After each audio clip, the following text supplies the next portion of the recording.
Noi abbiamo questi nostri amici, il trio Vulpani, che ci segue da tanto tempo, è il 12° concerto nostro e per noi si chiudono i primi 38 anni di servizio attivo negli ospedali Chiavari, Lavagna, Sestri Levante.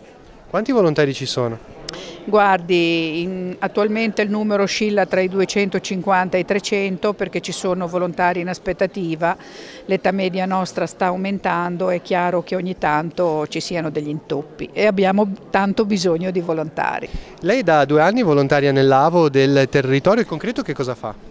Ma io li sto vicino, li do un po' compagnia, cerco di farli sorridere anche e quando vengono coinvolti anche in qualche lavoretto attraverso il fisioterapista o l'animatrice, io do a loro una mano, sto loro vicino cercando di fargli fare qualche lavoretto.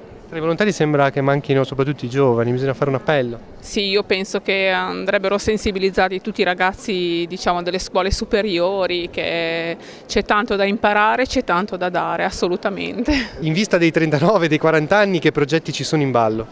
C'è un progetto molto importante che è quello del servizio al pronto soccorso. Per questo servizio, che richiederà numerosi turni nell'arco della giornata, avremo bisogno di tanti volontari e naturalmente avremmo bisogno di tanti giovani. È un appello veramente che faccio ai giovani perché li vedo molto motivati, li vedo molto attivi e pieni di umanità presso le croci, possono eventualmente dedicare anche un turno di 2 ore all'AVO.